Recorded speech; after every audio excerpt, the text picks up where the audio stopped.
இப்போ இது விஜய்னால வரல, நல்லா நீங்கள் புரிஞ்சுக்கணும். பிஜேபியில் உள்ள குழப்பத்தினால வந்தது, என்டிஏ கூட்டணியில் உள்ள குழப்பத்தினால வந்தது தான் இந்த அளவுக்கு அமோகமாக அவருடைய வெற்றி. திரு அண்ணாமலைக்கு போக வேண்டிய வாக்குகள் எல்லாம் இப்போ எங்கே திரும்பி இருக்குன்னா இந்த பக்கம் திரும்பி இருக்கு. இல்லைன்னா இந்த அளவுக்கு அவர் வெற்றி அடைவதற்கு எந்த விதமான காரியமும் இல்லை.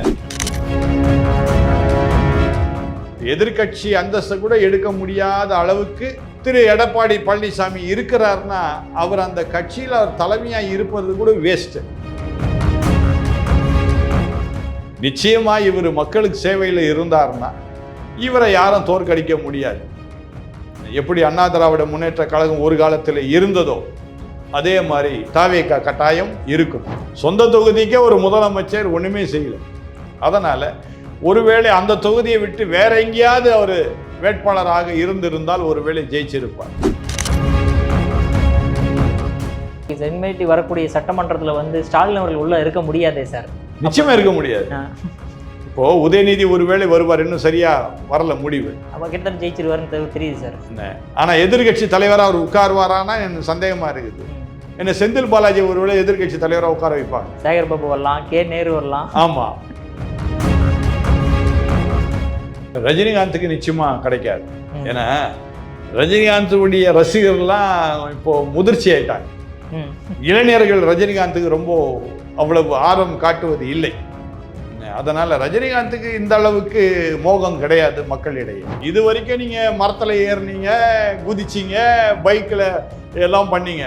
இப்போ நீங்க இதெல்லாம் பண்ணீங்கன்னா என்ன ஆகும்னா யாருக்கு கெட்ட பேர் வரும்னா இந்த அரசாங்கத்துக்கு தான், விஜயுடைய அரசாங்கத்துக்கு தான் கெட்ட பேர் வரும்.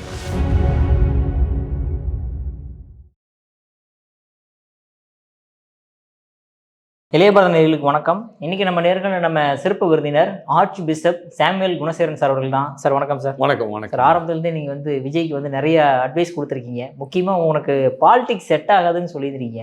பாலிடிக்ஸ் செட் ஆகாதவரா சார் மெஜாரிட்டி காட்டுற அளவுக்கு வந்திருக்காரு? அதாவது இப்போ இது விஜய்னால வரல, நல்லா நீங்கள் புரிஞ்சுக்கணும். பிஜேபியில் உள்ள குழப்பத்தினால வந்தது, என்டிஏ கூட்டணியில் உள்ள குழப்பத்தினால வந்தது தான் இந்த அளவுக்கு அமோகமாக அவருடைய வெற்றி. திரு அண்ணாமலைக்கு போக வேண்டிய வாக்குகள் எல்லாம் இப்போ எங்கே திரும்பி இருக்குன்னா இந்த பக்கம் திரும்பி இருக்குது. இல்லைன்னா இந்த அளவுக்கு அவர் வெற்றி அடைவதற்கு எந்த விதமான காரியமும் இல்லை. ஆனாலும் நான் முதலாவது அப்படி ஒரே நிமிஷம், அப்படி ஒருவேளை அண்ணாமலை அவர்கள் இருந்திருந்தாலுமே 27 சீட்டு கொடுத்துருந்தா 27மே ஜெயிக்கிறதா இருந்தாலுமே 27 தானே சார் பாஜகவில் ஜெயிச்சிருக்க முடியும்? இல்லை, அதாவது அதை தான் நான் என்ன சொல்ல வரேன்னா, தம்பி அண்ணாமலை இருந்தால் 27 சீட்டு கிடையாது, 40 சீட்டு வாங்கியிருப்பார். அதனால தான் அண்ணாமலையை ஒதுக்கி விட்டுட்டு அவரை ஓரம் கட்டி அவருக்கு எந்த பவரும் கொடுக்காம அவரை டம்மி ஆக்கி அருமையான நயினார் நாகேந்திரனை கொண்டு வந்து நயினார் நாகேந்திரன் எடப்பாடி பழனிசாமியும் எல்லாம் இது பண்ணி ஒன்றாக இணைந்து, நான் ஏற்கனவே பல பேட்டிகளில் சொன்னேன், இந்த கூட்டணி சரியில்லைன்னு நான் சொன்னேன். அடுத்து இவங்க போட்ட வேட்பாளர்லாம் சரியில்லைன்னு நான் சொன்னேன். கொடுத்த தொகுதியெல்லாம் சரியில்லைன்னு நான் சொன்னேன். கொடுத்த தொகுதியெல்லாம் எதுவுமே சரியில்லை நான் சொல்லிக்கிட்டே தான் இருந்தேன். அதாவது தேர்தலுக்கு என்னைக்கு இவங்க வேட்பாளரில் சொன்னாங்களோ அன்றைக்கே வேட்பாளர்லாம் சரியில்லைன்னு நான் சொல்லிட்டேன். என்டிஏ கூட்டணி தோல்வியை தான் சந்திக்க போதுன்னு நான் சொல்லிட்டேன். நான் சொல்லாமல் இல்லை, கடந்த வாரத்தில் கூட நான் பேசிகிட்டு இருந்தேன். தேர்தல் வரும்போது நிச்சயமாக என்டிஏ கூட்டணி தோல்வி அடைன்னு சொன்னேன். ஆனால் 2வது இடத்துல இருந்தது இப்போ 3வது இடத்துக்கு போயிடுச்சுன்னு சொல்லும்போது தான் எனக்கு வேதனையாக இருக்குது. எதிர்கட்சி அந்தஸ்தை கூட எடுக்க முடியாத அளவுக்கு திரு எடப்பாடி பழனிசாமி இருக்கிறார்னா அவர் அந்த கட்சியில் அவர் தலைமையாக இருப்பது கூட வேஸ்ட்டு. அடுத்து நீங்கள் ஒரு கேள்வி கேட்டீங்க, தம்பி விஜய் அரசியலுக்கே இது இல்லைன்னு நான் சொன்னேன். உண்மைதான், இப்போவும் நான் அதான் சொல்கிறேன். ஒருவேளை ஜெயிச்சிருக்கலாம். இது இந்த வெற்றின்றது அரசியல்னால வரலை, அரசியலில் வரலை.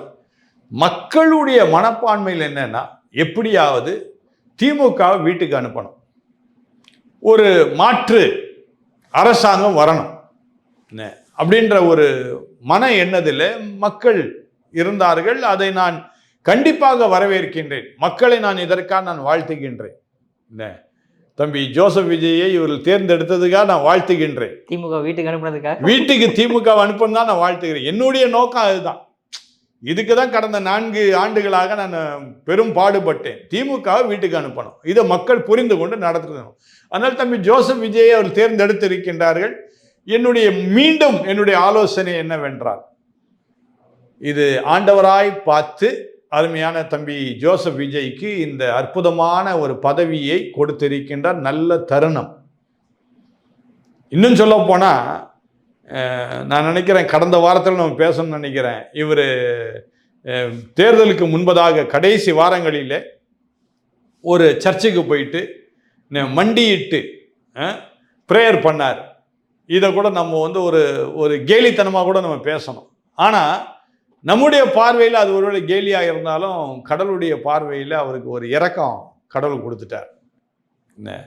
அதனால் அவர் வணங்கும் அந்த கடவுள் நிச்சயமாக அவருக்கு ஒரு உபகாரம் செய்திருக்கிறார் மக்கள் மூலமாக.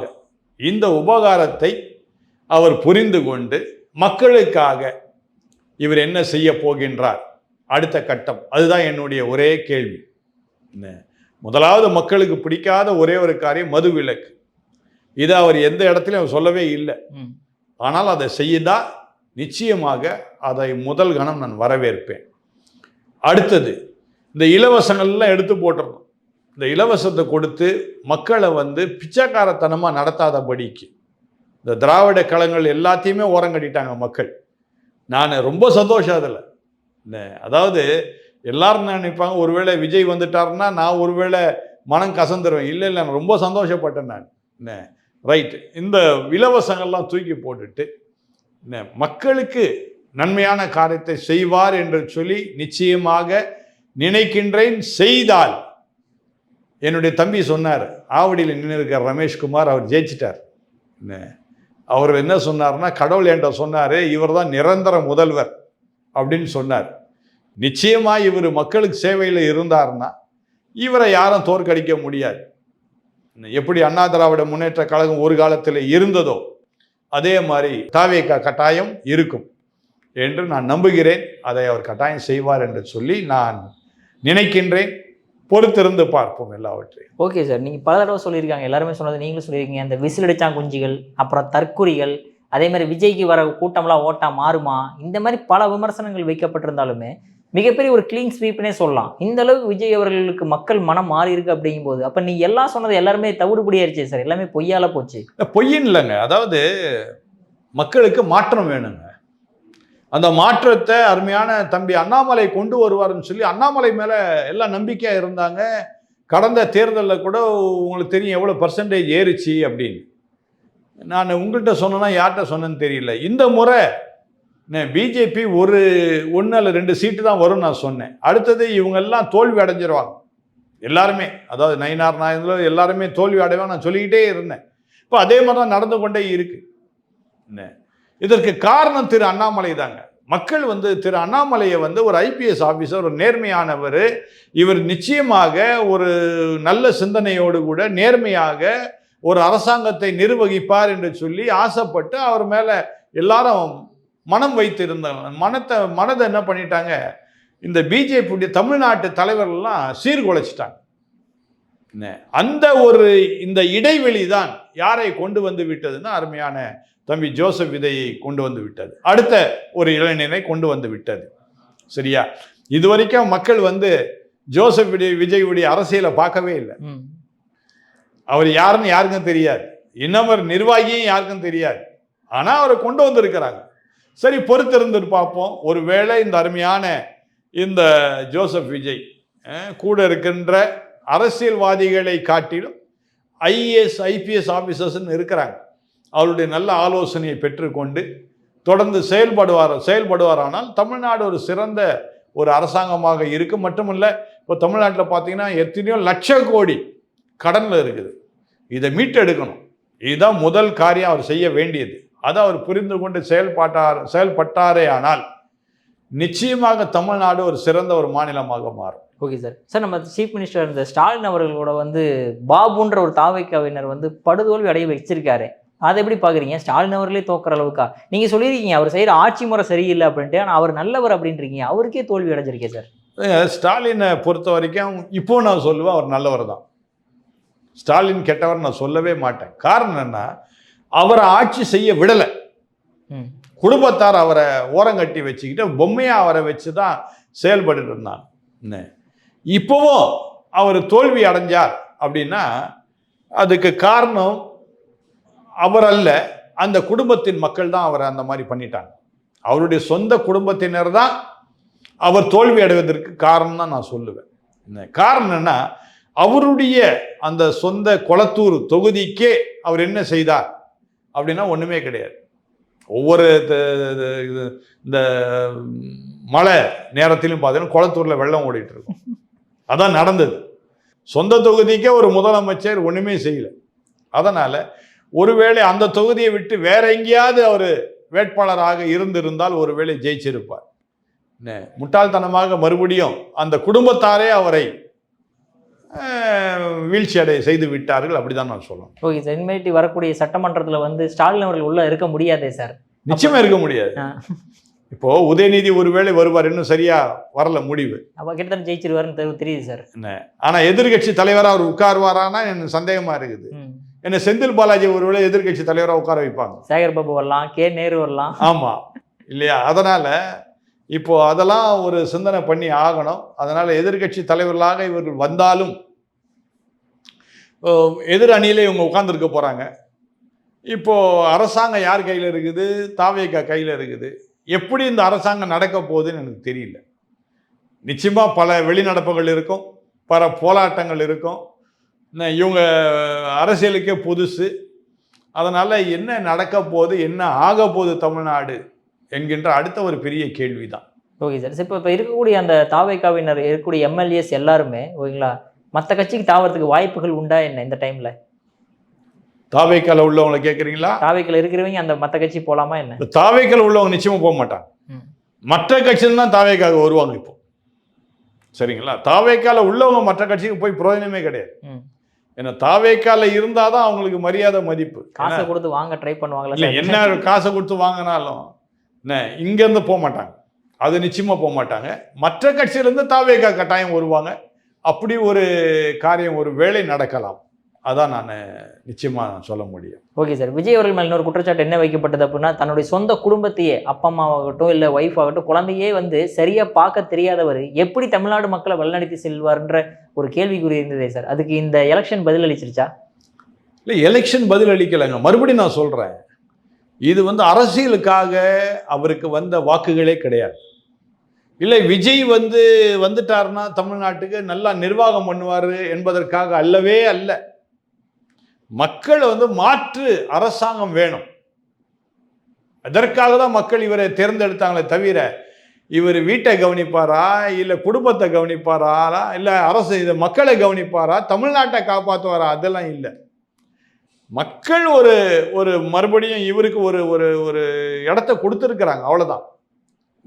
ஒரு மாற்று இடம் திராவிட கழகங்கள் இல்லாதபடிக்கு வேறு ஒரு கட்சிக்கு கொடுக்கலாம் அப்படின்னு சொல்லி கொடுத்தாங்களே தவிர இந்த மக்கள் கொடுத்த இந்த காரியத்தை ஒழுங்காக புரிந்து கொண்டு இந்த தாவேகா நிர்வாகிகள் மற்றும் விஜய், தம்பி விஜய், வருகின்ற முதலமைச்சர் விஜய் அவர்கள் சரியானபடி மக்களை நடத்த வேண்டும். ஓகே சார், நீங்கள் சொல்கிற மாதிரி இப்போ திராவிட கழகத்துக்கு மாற்று இருக்குன்றனால தான் அவங்க விஜய் அவர்கள் தேர்ந்தெடுத்தார். அப்படிங்கும்போது ஒருவேளை ரஜினிகாந்த் வந்திருந்தா இந்த இடத்துல வெற்றி பெற்றிருப்பாரா என்ன? ரஜினிகாந்துக்கு நிச்சயமா கிடைக்காது. ஏன்னா ரஜினிகாந்துடைய ரசிகர்கள்லாம் இப்போ முதிர்ச்சி ஆயிட்டாங்க. இளைஞர்கள் ரஜினிகாந்துக்கு ரொம்ப அவ்வளவு ஆர்வம் காட்டுவது இல்லை. அதனால ரஜினிகாந்துக்கு இந்த அளவுக்கு மோகம் கிடையாது மக்களிடையே.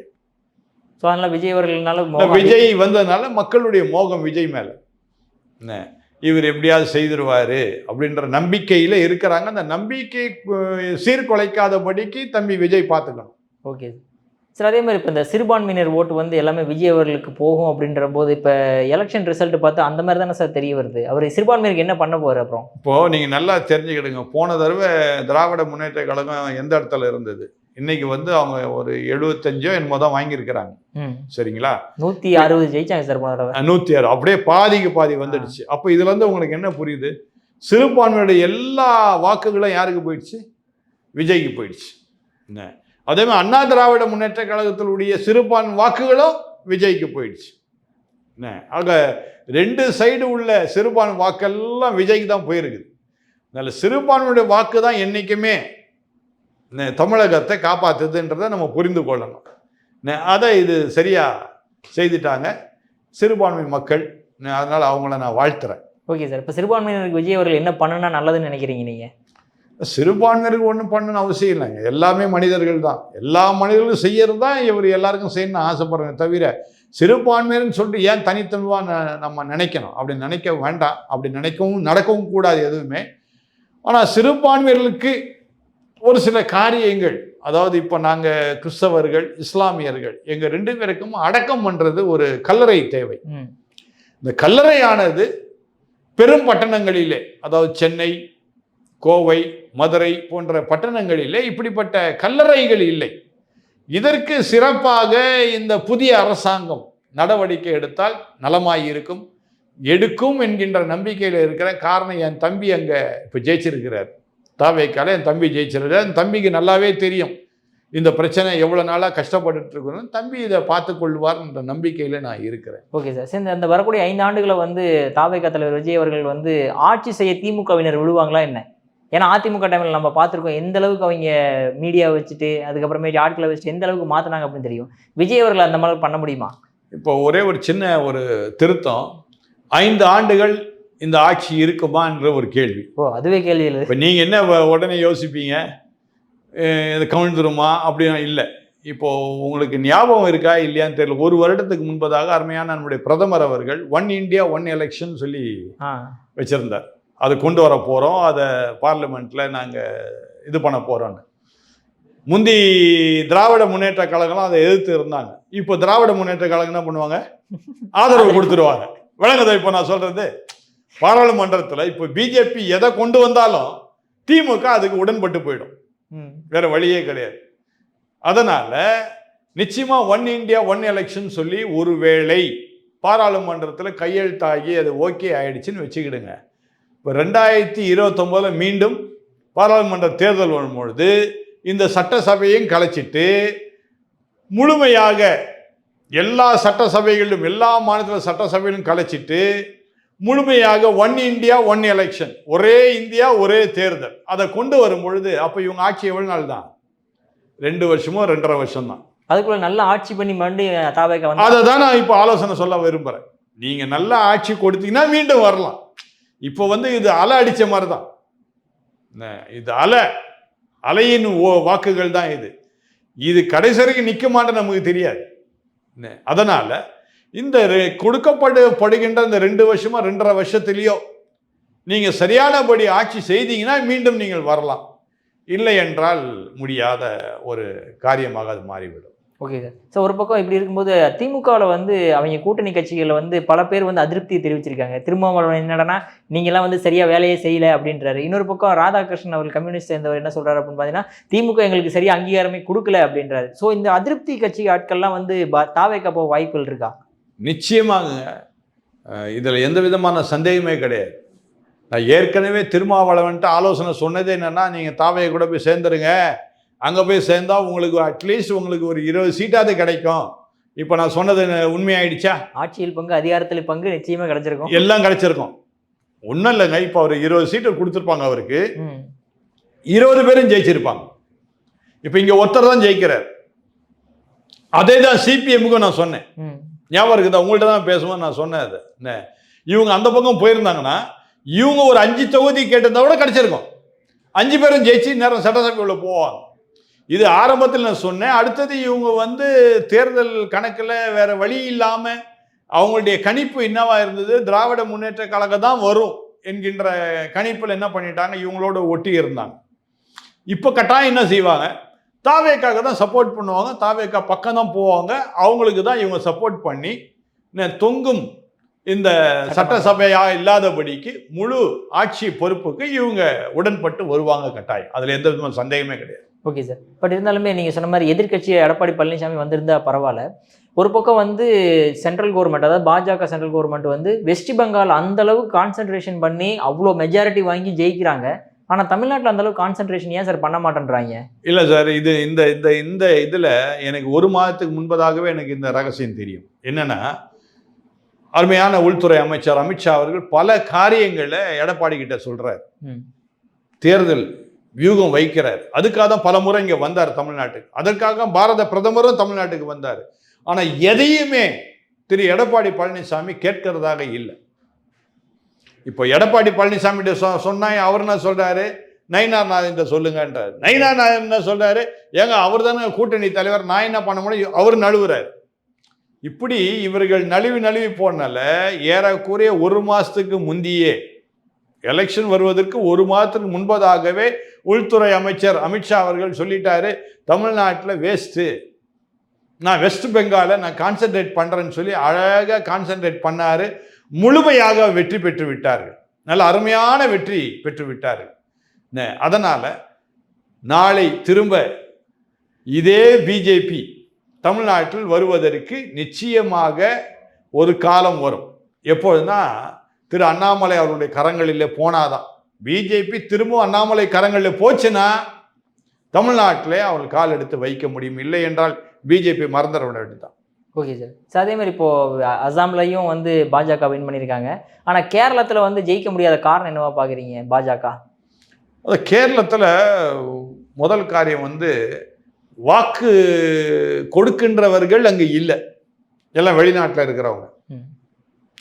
வாக்கு கொடுக்குறவங்க யாருன்னு பார்த்தீங்கன்னா அவங்களுக்கு நீங்கள் போய் என்னதான் சொன்னாலும் ஒன்றும் விளங்காது. இது எப்படி தான் முந்தைய தமிழ்நாட்டில் திமுக திமுக திமுக திமுக திமுக இது மட்டும் தான் அவங்க மனசில் இருக்கும். அதே மாதிரி அங்கே காங்கிரஸ் காங்கிரஸ் காங்கிரஸ் அல்லது கம்யூனிஸ்ட்டு, இது 2 தான் அவங்க மைண்டில் இருக்கும். பிஜேபின்ற இது ஒன்றும் அவங்களுக்கு இல்லை. அதனால் அதை அவங்கள குறை சொல்லி பிரயோஜனம் இல்லை. அந்த ஜீனுன்னு சொல்லுவாங்க, அந்த ஜீனில் வரக்கூடியதை அவங்க செய்திருக்கிறாங்க, அவ்வளோதான். அதனால் அவங்கள குறை சொல்ல முடியாது. அடுத்தது கேரளா வந்து ஒரு வித்தியாசமான ஒரு மாநிலம். படித்தவர்கள் அநேகர் உண்டு. ஆனால் அந்த படித்தவர்களுக்கு என்னென்னா தாங்க செய்கிறது என்னன்னு சொல்லி அறியாத நிலையில் செய்துக்கிட்டு இருப்பாங்க. அந்த மாதிரி ஒரு பிரச்சனை. Okay sir. சரி, அதே மாதிரி இப்போ கடைசியாக இங்கே இந்த விஜய் அவர்கள் வந்து இப்போ ஆட்சி புரியும் பொழுது இல்லை நீங்கள் சொன்ன மாதிரி பல பிரச்சனைகள் வர உண்டு. இன்னொரு பிரச்சனையும் வருமே சார், அதாவது இப்போ எல்லாருமே வந்து முதல் டைம் எம்எல்ஏ, இதில் சில மினிஸ்டர்ஸ் எடுத்து போடும்போது சில பேருக்கு அதிருப்தி வர வாய்ப்புகள் இருக்குல்ல சார்? ஏங்க இப்போது விஜய் தான் முதலமைச்சர்னு எல்லாரும் சொல்லுவாங்க, ஒத்துக்கொள்வாங்க. முதல் காரியம் இப்போ விஜய்க்கே என்ன தெரியாது, யாரை ஃபைனான்ஸ் மினிஸ்டராக போடணும், யாரை டிரான்ஸ்போர்ட் மினிஸ்டராக போடணும், யாரை வந்து சுகாதார அமைச்சராக போடணும், விஜய்க்கே தெரியாது. இதை தான் நான் ஒரு மாதத்துக்கு முந்தையே நான் என்ன சொன்னேன், தம்பி உனக்கு அனுபவமே இல்லை அரசியலில், நீ முதல்ல ஒரு கட்சியோடு கூட கூட்டணி வச்சு நீ இது பண்ணு, அரசியலில் தெரிஞ்சுக்கோன்னு. சரி, எப்படியே ஜெயிச்சு வந்துட்டார், என்ன நல்ல ஒரு இதோட மெஜாரிட்டியோடு வந்திருக்கிறார், ரொம்ப சந்தோஷம். இப்போ அதுக்கு தான் நான் ஆலோசனை என்ன சொல்ல வரேன்னா, இப்போ இவரோடு கூட விஜய் கூட இப்போ எப்படி இருந்தாலும் ஒவ்வொரு துறையிலும் ஐஏஎஸ் ஆஃபீஸர் இருக்கிறாங்க. இப்போ இந்த ஐஏஎஸ் ஆஃபீஸர் யார் நல்லவங்கன்னு முதல்ல இவர் அனலைஸ் பண்ணணும். அதான் அடுத்தது. ஏன்னா விஜய்க்கு தான் ஒன்றும் தெரியாது. இப்போ வர நீங்கள் சொன்ன மாதிரி எல்லாரும் புதுசாக வந்து உட்கார போகிறாங்க துறைகளில், அவங்களுக்கும் ஒன்றுமே தெரிய போகிறதில்ல. இந்த ஐஏஎஸ் ஆஃபீஸர் மட்டும் சரியாக இல்லை என்றால் இந்த ஆட்சி கவிழ்ந்துடும். ஏதாவது ஒரு சின்ன பின்னமான ஆகி, ஏன்னா இப்போ எதிர்கட்சி எடப்பாடி பழனிசாமி இருந்தாருன்னா பிரச்சனையே இல்லை, ஏதோ போனா போதுன்னு சொல்லி லைட்டாக 2-3 வார்த்தை சொல்லி விட்டுருவார். ஆனால் திமுக அப்படி இருக்க போகிறது கிடையாது. ஏன்னா ஏற்கனவே விஜய் வந்து திமுக பயங்கரமாக தாக்கி பேசினார் எல்லா இடத்துலையுமே. அதனால் திமுக அந்த வெறியில் இருப்பாங்க. நீ வந்துட்டியா, நீ எப்படி ஆட்சி பண்ணுற, உன்னை குடைச்சல் கொடுத்து உன்னை வந்து அசிங்கப்படுத்துகிற பாருன்ற நிலைமைக்கு திமுக கட்டாயம் இருக்கும். இதை இவங்க எப்படி எதிர்கொள்ளணும்னா, முதலாவது நல்ல அந்த துறைகளில் நல்ல ஐஏஎஸ் எக்ஸ்பீரியன்ஸ்டு ஆள், அனுபவம் உள்ள ஆட்களை முதலாவது அவங்க போடணும், முதல் காரியம். அடுத்து தைரியசாலிகள், மூன்றாவது உண்மை உள்ளவர்கள். இதை தான் கண்டுபிடிக்கணும். இல்லை யார் உண்மை உள்ள நமக்கு தெரியாது. ஏன்னா ஐஏஎஸ் ஆஃபீஸரில் இப்போது கோடீஸ்வர ஆனவங்களாம் இருக்கிறாங்க, ஒன்றுமே இல்லாமல் இருந்தவங்களாம். இந்த மாதிரி ஆட்சியாளர் வரும்போது அவங்களுக்கு ஒன்றும் தெரியாதனால இவங்க சொல்கிறத அவங்க கேட்டாகணும். எல்லாத்தையும் கையெழுத்த போட்டோம், இவங்க கோடீஸ்வரம் ஆகிடுவாங்க. ஆட்சியாளர் ஆகிறாங்களோ இல்லையா, ஐஏஎஸ் ஆஃபீஸர்ஸ் ஆகிடுவாங்க, ஐபிஎஸ் ஆஃபீஸர்ஸ் ஆகிடுவாங்க. அதனால் இவர் பார்த்து அனலைஸ் பண்ணி ஜாக்கிரதையாக செய்ய வேண்டும். ஆனால் விஜய்க்கு நான் ஒரு காரியத்தை நான் சொல்வேன், எப்பொழுதுமே நாங்கள் சொல்கிற ஒரு காரியம், எங்களுடைய வேதாகமத்தில் சொல்லக்கூடிய ஒரு காரியம் என்னவென்றால், ராஜாக்களை வைப்பதும் எங்கள் ஆண்டவர் தான், ராஜாக்களை தள்ளிவிடுவதும் எங்கள் ஆண்டவர் தான். திமுகவில் பார்த்தீங்கன்னா எல்லா பிஷப் மாதிரிலாம் போனாங்க, நீங்கள் பார்த்தீங்கல்ல, எல்லா விஷயமும் இவங்க தான் ஜெயிப்பாங்க, இவங்க தான் ஜெயிப்பாங்க. இப்போ என்ன பண்ண போகிறான் அவன்லான்னு தெரில. இந்த அங்கேயே கலத்தி விட்டு போயிடுவானா? அவன் உண்மையான ஆம்பளையாக இருந்தால் அதான் செய்யணும். அதுதான் நான் சொல்லுவேன். அவன் போகும்போதே சொன்னேன், டேய் உங்களுக்கு தேவையில்லாத வேலை இது. இப்போ நான் வந்து ஆதரவோடு நான் எங்கே பேசுகிறேன், ஒரு தொலைக்காட்சி முன்னாடி நான் பேசிகிட்டு இருக்கிறேன். எந்த ஒரு தலைவங்கிட்டே நேரடியாக போய் நின்றுக்கிட்டே நீ தான் ஜெயிப்ப, இவருக்கு நீங்கள் வாக்கு கொடுங்க, நான் எங்கேயுமே நான் சொல்லவே இல்லை. உங்களுக்கே நல்லா தெரியும். அது நான் மக்கள்கிட்ட சொல்கிறேன், மக்கள்கிட்ட ஆதரவு கேட்டேன். நான் அந்த மாதிரி நீங்கள் கேட்டிருந்தா நீ நல்லவன். இப்போ நீங்களாம் என்ன பண்ண போகிறீங்க?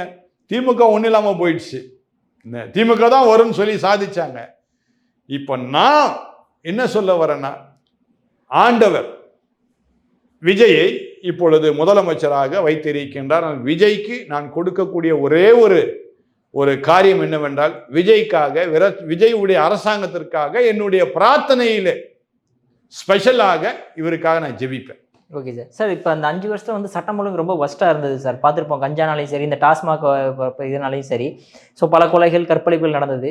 இதை விஜய் அவர்கள் வந்தால் இது வந்து கட்டுப்படுத்த முடியும்னு நினைக்கிறீங்களா நீங்கள் அவரால்? இப்போ அதை தான் அடுத்த நீங்கள் சொன்ன உடனே அதையும் நான் சொல்லி தான் ஆகணும்.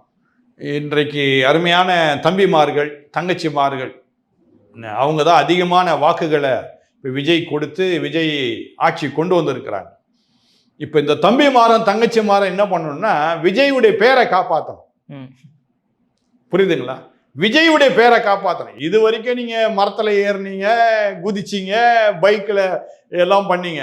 இப்போ நீங்கள் இதெல்லாம் பண்ணீங்கன்னா என்ன ஆகும்னா, யாருக்கு கெட்ட பேர் வரும்னா இந்த அரசாங்கத்துக்கு தான், விஜயுடைய அரசாங்கத்துக்கு தான் கெட்ட பேர் வரும். அதனால் தம்பிமாரெலாம் கொஞ்சம் ஜாக்கிரதையாக இருக்கும். கொஞ்சம் உங்கள் வாழெல்லாம் சுருட்டிக்கிட்டு அமைதியாக நம்ம அண்ணன் ஆட்சி புரிகிறாரு அப்படின்னு சொல்லி சந்தோஷமாக அதை ஏற்றுக்கொண்டு அந்த மகிழ்ச்சியை குரங்குத்தனமாக காட்டாதபடிக்கு, நான் திரும்பவும் சொல்கிறேன், உங்கள் மகிழ்ச்சியை குரங்குத்தனமாக காட்டாதீங்க. சந்தோஷமாக உங்கள் குடும்பத்தோடு கூட இருங்க, நண்பர்களோடு கூட இருங்க, தவறே கிடையாது. என்ன நல்ல ஜாக்கிரதையாக இருங்க. நீங்கள் பண்ணுற சேஷ்டைகள் தான் யார் பேரை கெட்டு போகும், விஜயுடைய அரசாங்கத்துடைய பேர் கெட்டு போகும். அதை கெட்டு போகாதபடி காத்துக்கொள்ளுங்கன்னு நான் சொல்ல வரேன். Okay sir. சார் உங்கள் அற்புதமான கருத்தில் இளையபேரிடம் பார்த்துருக்கு. ரொம்ப நன்றிங்க. ரொம்ப நன்றி.